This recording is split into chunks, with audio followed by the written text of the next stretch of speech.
குட்டீஸ், நம்மளோட குட்டி ஹிந்தி லேர்னர் சேனல்ல நம்ம இன்னைக்கு என்ன பார்க்க போறோம் அப்படின்னா விஷாரத் பூர்வாத் ஃபர்ஸ்ட் பேப்பர்ல 5th எக்ஸசைஸ் கஹானி அதுதான் இன்னைக்கு பார்க்க போறோம். அதுல நாதான் தோஸ்த் அப்படிங்கிற கதை வந்து நம்ம பார்க்க போறோம்.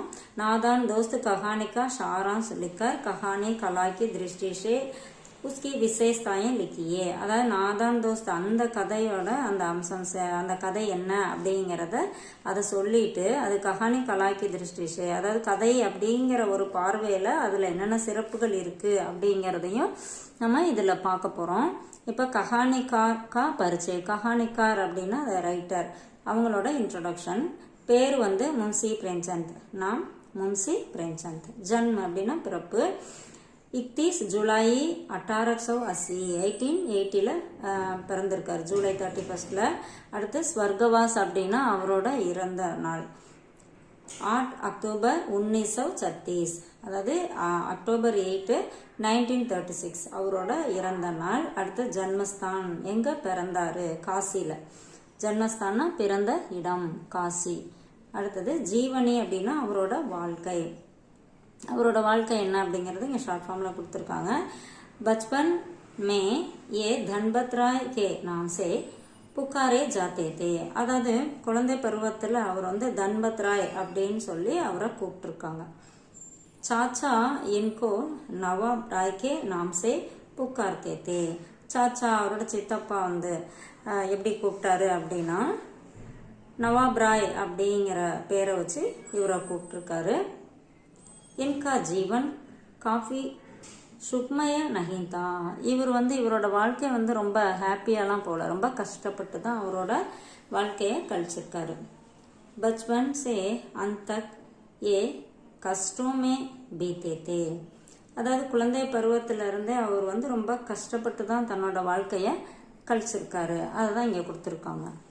அடுத்தது சாகிதிக் பரிச்சய. சாகிதிக் பரிச்சைனா இலக்கியத்துல அவரோட அறிமுகம் என்ன அப்படிங்கிறது. हिंदी साहित्य के कहानी सम्राट तथा उपन्यास सम्राट मुंशी प्रेमचंद पहले नवाब राय के नाम से उर्दू में लिखा करते थे. அதாவது ஹிந்தி இலக்கியத்துல வந்து ஒரு சிறந்த ஒரு பேரரசர், கதை பேரரசர், நாவல் பேரரசர் அப்படின்னு சொல்லக்கூடிய அந்த முன்சி பிரேம்சந்த் ஜி வந்து முதல்ல நவாப் ராய் அப்படிங்கிற பேர்ல உருதுல எழுதினாரு. பாத்மே ஹிந்திமே லிக்னே லகே. அப்புறம் தான் ஹிந்தியில வந்து எழுத தொடங்கினார். 300 कहानियां 11 उपन्यासों तथा अन्य रचनाओं से उन्होंने साहित्य को सजाया था. அவர் வந்து 300 கதைகள் அப்புறம் 11 நாவல்கள் எழுதி ஹிந்தியில வந்து மிக சிறந்தவரா இருந்தாரு. ஹிந்தியோட இலக்கியத்தை அவரு அலங்கரிச்சிருக்காரு இந்த மாதிரி அவரோட படைப்புகளால.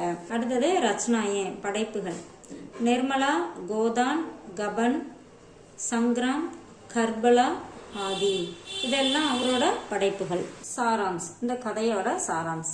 नादान दोस्त मुंशी प्रेमचंद की श्रेष्ठ कहानियां में से एक है. அதாவது நாதான் தோஸ்த் அப்படிங்கிறது முன்சி பிரேம்சந்த் அவங்களோட சிறந்த கதைகள்ல ஒன்று. ஜோ பால் மனோவிக்ஞான் அவர் பச்சோं के व्यवहार को दर्शाती है. இது வந்து எப்படி என்ன சொல்லுது அப்படின்னா பால் மனோவிஞ்ஞான் அப்படின்னா குழந்தைகளோட சைக்காலஜி, அவங்களோட நடத்தைகள் இதெல்லாம் எப்படி இருக்கும் அப்படிங்கறத இந்த கதையில வந்து சொல்லியிருக்காரு. அதாவது நமக்கு இந்த கதை வந்து காமிக்குது அப்படின்னு சொல்றாங்க. அடுத்தது கேசவ் और श्यामा. இதுல வர கேரக்டர் நேம் கேசவ் और श्यामा. கேசவ் और श्यामा பாயி பெஹன் தே. அதாவது கேசவ் श्यामा ரெண்டு பேரும் சகோதரன் சகோதரிகள். माता घरेलू कार्यों में व्यस्त करती थी और पिताजी पढ़ाई में. அம்மா வந்து வீட்டு வேலையில ரொம்ப பிஸியாவே இருக்காங்க, அப்பா படிப்புல பிஸியா இருக்காங்க. ஏதாவது அவர் எப்பயுமே ஏதாவது படிச்சுட்டு இருக்காரு, அம்மா வந்து வீட்டு வேலையை பார்த்துட்டு அந்த மாதிரி பிஸியாவே இருக்காங்க. दोनों बच्चे आपस में ही प्रश्न करते और बड़ा होने के कारण केशव अधिकतर उत्तर दे देता. அதாவது இவங்க ரெண்டு பேரும் அம்மா அப்பா ரொம்ப பிஸியா இருக்கனால இவங்களே ஒருத்தருக்கு ஒருத்தர் கேள்வி கேட்டுக்கிறது, ஆன்சர் சொல்லிக்கிறது அந்த மாதிரி இருக்காங்க. பெரிய பையனா இருக்கனால கேசவ் என்ன பண்றான், அதிகமா ஆன்சர் வந்து அந்த பொண்ணுக்கு சொல்றான், தன்னோட தங்கச்சிக்கு. चिड़िया அப்படின்னா பேர்டு. एक दिन उन्होंने देखा कि घर की मुंडे पर चिड़िया ने अंडे दिए हैं.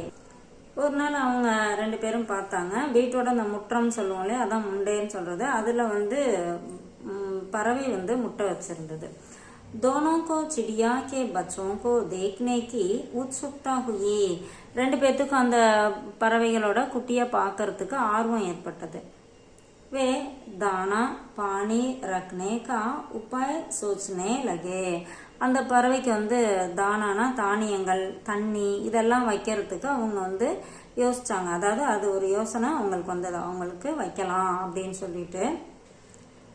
அடுத்தது தூப் சே பச்னே கேலியே சத்து. அதாவது தூப்னா சன்லைட், வெளிச்சம், வெயில் இருக்கு இல்லையா, அதுலேருந்து காப்பாற்றுறதுக்காக ஒரு கூரை வந்து ரெடி பண்ணுறாங்க. அதான் கொடுத்துருக்காங்க. பச்சோனே சோச்சா கி அண்டோங்கோ தூப் சே கைசே பச்சாயா ஜாயே. அதாவது இந்த குழந்தைங்க வந்து என்ன நினைக்கிறாங்க அப்படின்னா, இந்த முட்டையை எப்படி வெயில இருந்து காப்பாத்துறது. கேசவ் கே சுஜாவ் பர் ஷியாமா ரத்தி கி டோக்கரி லே ஆயி जिसके छेद कागज से बंद कर दिए गए. அதாவது இந்த கேசவோட அந்த யோசனைப்படி, கேசவ அந்த பையன் இருக்கான் இல்லையா, அவனோட யோசனைப்படி ஷியாமா என்ன பண்ற, ஒரு டஸ்ட்பின்னை எடுத்துட்டு வந்து அதுல இருக்க ஓட்டையெல்லாம் சேத் அப்படின்னா ஓட்டை, காகஜ் சே அதாவது காகிதங்களால பந்துகர் தியே கயே அந்த ஓட்டைகள் எல்லாம் ஒரு பேப்பரை வச்சு அடைச்சி வைக்கிறான். तेल की प्याली साफ करके उसमें पानी रखने का भी इंतजाम किया गया. அதாவது இந்த எண்ணெய் கேன்லாம் இருக்கு இல்லையா, அதில் வந்து அதை க்ளீன் பண்ணிட்டு, சாஃப் கர்க்கே அப்படின்னா க்ளீன் பண்ணிட்டு அதில் பானி ரக்னே காபி அந்த தண்ணி வைக்கிறதுக்கும் ஏற்பாடு பண்ணுறாங்க. சத் பர் சுப்சாப். சத்துனா அந்த மேற்கூரை, அது அமைதியாக இருக்கு. மானே दोनों को दोपहर में सोने को कहा. அம்மா என்ன சொல்றாங்க, ரெண்டு பேரும் மத்தியானத்துல தூங்குங்க அப்படின்னு சொல்றாங்க. लेकिन वे चुपके से उठकर घोंसले के पास पहुंचे. ரெண்டு பேர் என்ன பண்றாங்க, அதாவது அவங்க அம்மாவுக்கு தெரியாம என்ன பண்றாங்க, எந்திரிச்சு அந்த கூடு இருந்த பக்கம் வராங்க. கேசவ் ஸ்டூல் பர் சடா. கேசவ் என்ன பண்றான், அந்த ஸ்டூல்ல ஏறான். और श्यामा नीचे से उसे सहारा दे रखी थी. அந்த பொண்ணு என்ன பண்றா, ஷியாமா கீழே நின்று அவங்க அண்ணனுக்கு ஹெல்ப் பண்றான். उन्होंने अंडों को सुरक्षित रखने के लिए कपड़ा பிச்சாயா. அதாவது இவங்க ரெண்டு பேரும் என்ன பண்றாங்க, அந்த முட்டை வந்து விழுந்து உடஞ்சிருமா, அதுக்காக அதை காப்பாத்துறதுக்காக என்ன பண்றாங்க, ஒரு துணியை விரிக்கிறாங்க. அவர் உனக்கு உஸ்பர் ரக்குதியா அந்த துணியை விரிச்சு அதுல அந்த முட்டைய வைக்கிறாங்க. அடுத்து பாருங்க, அண்டா டூட்டா சப்னா டூட்டா. அதாவது முட்டை உடஞ்சது, இவங்களோட கனவும் நொறுங்கிருச்சு. அதாவது இவங்க வந்து அந்த பேர்ட்ஸை பார்க்கணும் அப்படிங்கிற கனவோட இருந்தாங்களே, அது எல்லாமே போயிடுச்சு. जब से दोबारा वहां पहुंचे तो अंडे नीचे गिर पड़े थे और टूट चुके थे. அதான் திரும்ப அவங்க போய் பார்க்கும்போது என்னாச்சு, முட்டை கீழே விழுந்து உடஞ்சு போயிருந்தது.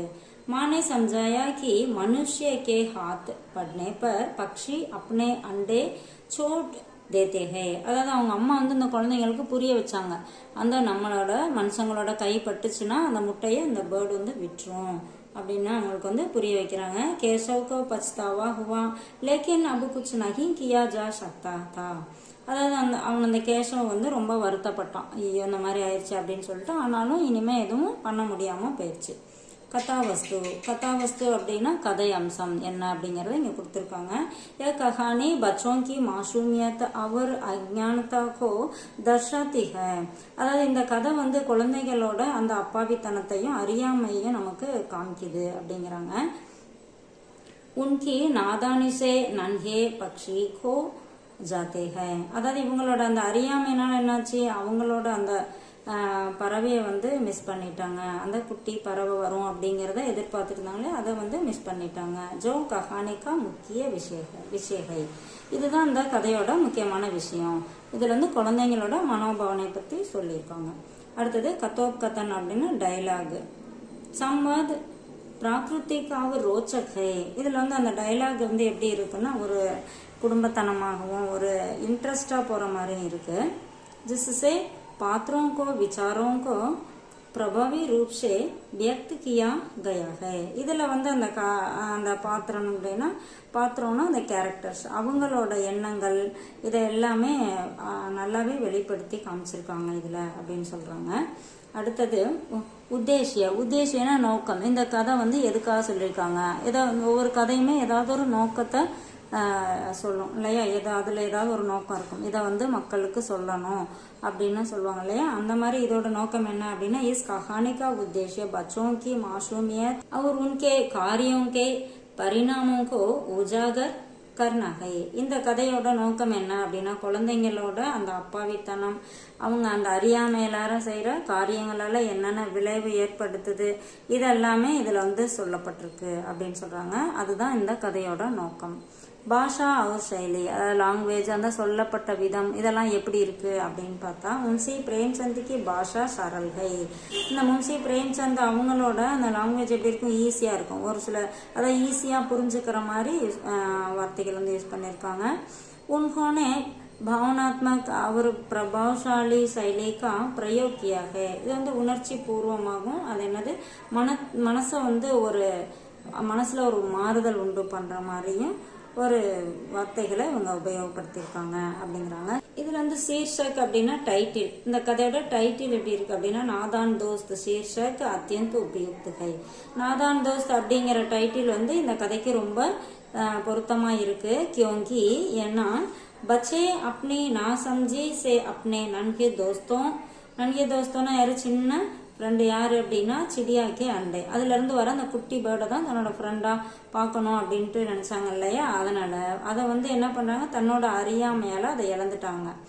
தோஸ்தோங்கோ ஹோ தேத்தேகை, இழந்துட்டாங்க. அந்த மாதிரி இருக்கனால இந்த டைட்டில் வந்து இந்த கதைக்கு ரொம்ப சிறப்பானதா இருக்கு, பொருத்தமானதா இருக்கு அப்படின்னு சொல்லி சொல்றாங்க. அடுத்து பாருங்க, பாத்திர ஏவம் சரித்திர சித்திரம். கேரக்டரும் அவங்களோட குணாதிசயங்களும் என்ன அப்படின்னு கொடுத்துருக்காங்க. கேசவ் அவர் ஷியாமா மாசூம் அவர் ஜிங்யாசு பச்சேகை. இவங்க ரெண்டு பேரும் ஒரு அப்பாவியான ரொம்ப ஆர்வத்தோட இருக்கக்கூடிய ஒரு குழந்தைகள்.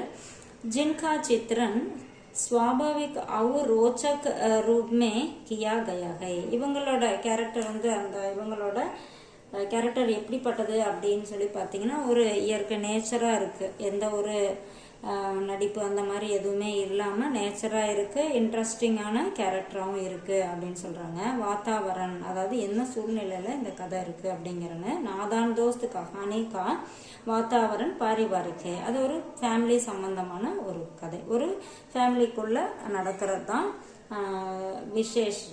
விசேஷ் அப்படின்னா இதோட சிறப்பு என்ன, கஹானி பால் மனோவிஞ்ஞான் கா கிருஷ்ட சித்திரன் பிரஸ்துத் கர்த்திகை. இந்த கதை வந்து பால் மனோவிஞ்ஞான் அப்படின்னா குழந்தைகளோட சைக்காலஜியை பத்தி ரொம்ப சிறப்பா சொல்லியிருக்காங்க, தெளிவா சொல்லியிருக்காங்க. முன்சி பிரேம்சந்த் की सरल भाषा और संबोधनशीलता इसे एक அமித் ரச்சனா பனாத்தி ஹை.